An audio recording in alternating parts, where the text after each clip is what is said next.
Salut!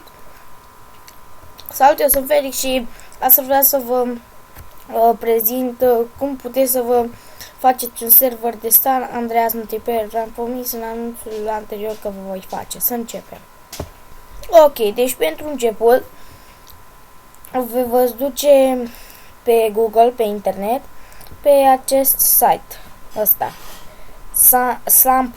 www.salinuță.com. Vă va apărea așa pe site. Veți da la downloads și ce va trebui să vă descărcați de aici, de la downloads, o să vă spun imediat. Ok. Va trebui să vă descărcați așa: SAMP 0.3 versiunea client, Mirror by SAMP Team, asta cea mai bună cu SAMP Team. Și va mai trebui să mai descărcați acesta, Windows SAMP 3 Windows Server. Haideți să dau mai jos. Și acesta, SAMP versiunea 3Z Windows Server. După ce le aveți descărcate pe amândouă, aceasta SAMP Mirror, aceea cu SAMP Client by SAMP Team, care v-am spus-o, va fi SAMP-ul de instalat și va arăta ceva de genul. Stați un pic.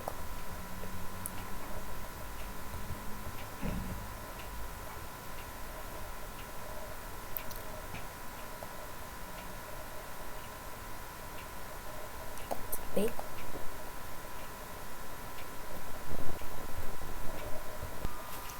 Ok, deci vă va apărea ceva de genul asta și este instalare banală, foarte simplă. Haideți să vă arăt cum trebuie să instalați și unde să salvați această instalare. Deci veți trebui să aveți și GTA San Andreas instalat. Dacă nu aveți GTA San Andreas instalat, nu puteți să instalați multiplayer-ul never. Vă zic pentru că și am făcut așa. Ok, deci veți da I agree, sunt de acord. Și aici unde să descărcați. Deci, veți trebui să salvați San Andreas multiplayer-ul în folderul în care aveți jocul cu San Andreas. Dacă nu, nu vă va merge. Veți dați install și după finish și asta e tot.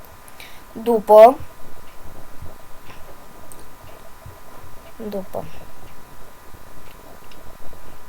dați un pic ca să revin aici.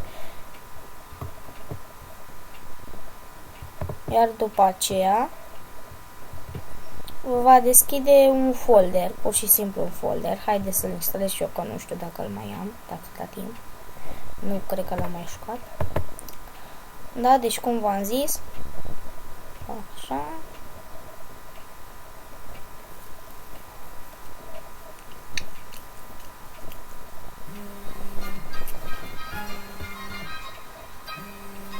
Ok, deci veți da I agree, îl veți salva în folderul în care aveți jocul GTA San Andreas, că altfel nu vă merge, și veți dați install și vom aștepta.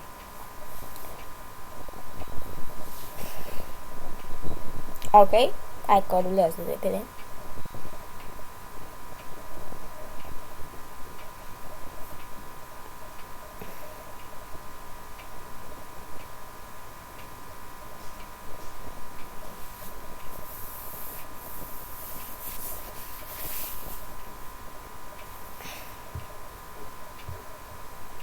Ok,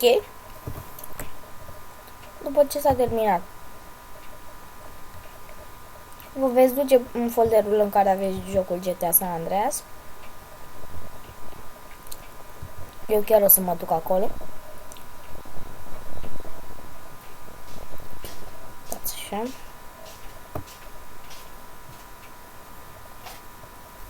Caută să le și le vă sună. Nu vă dați.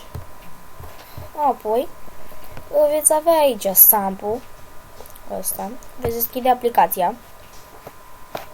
Haideți să deschidem și noi ca să avem deschis pentru ceva.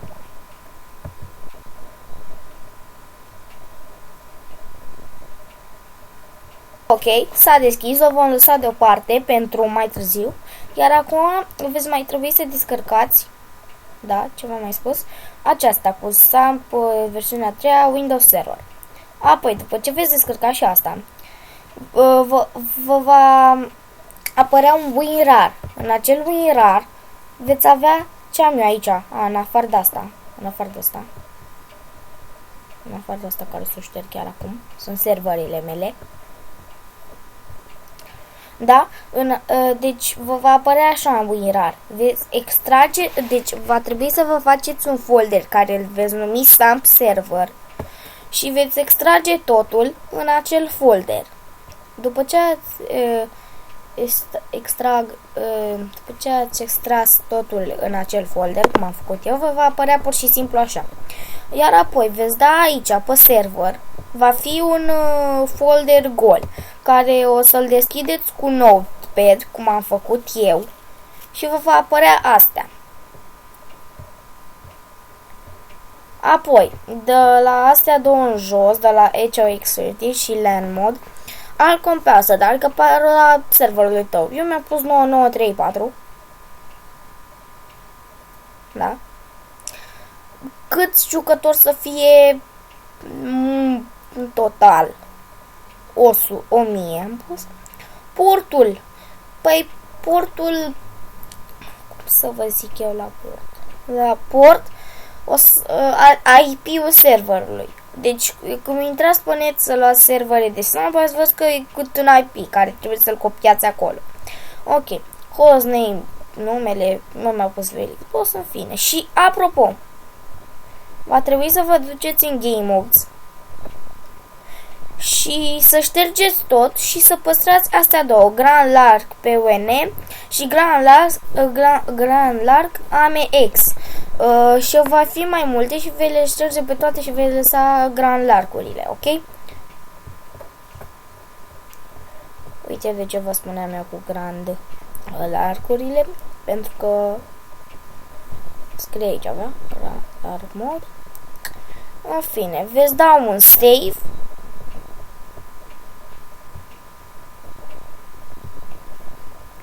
Ok, la ce ați făcut, la așa.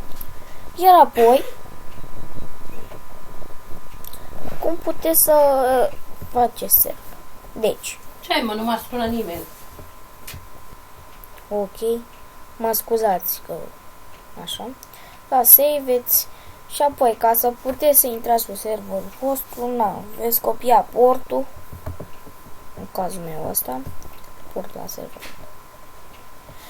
Copy. Aici un paste. Da. Normal trebuia să vă apară numele serverului, dar eu nu am internet. Deci merge doar dacă aveți internet. Și în cazul meu eu n-am. Veți scrie aici parola 9934 a mea și veți da connect. Cam asta este tot. Da, deci v-am spus. La mine apare așa deoarece eu nu am internet. Trebuie să aveți internet. Și cam asta a fost pentru astăzi. Eu sunt Felix. Nu că n-am internet. Apropo, dacă vreți să vă meargă serverul, veți trebui să porniți aceasta. Asta, SAMP Server de aici.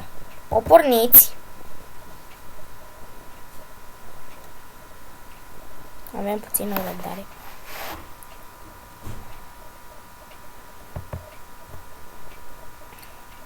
Da, o vom lăsa pornită, pur și simplu o vom lăsa pornită. Dacă vreți să vă jucați pe server... Am închis din greșeală. Nu, am închis. Dacă vreți să vă jucați pe serverul vostru și să vi-l citească, veți trebui să aveți deschis asta. Iar apoi, vă veți duce în SAMP, care cred că l-am închis ca prostul. Da. Vă veți duce în SAMP. Ce trebuie să vedeți? Sample.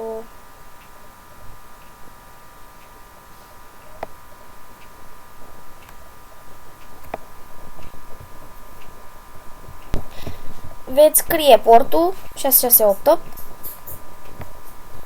și acum da, deci n-am internet. Din nou îmi cer scuze, n-am internet. Dacă aveți net, cam asta a fost pentru astăzi.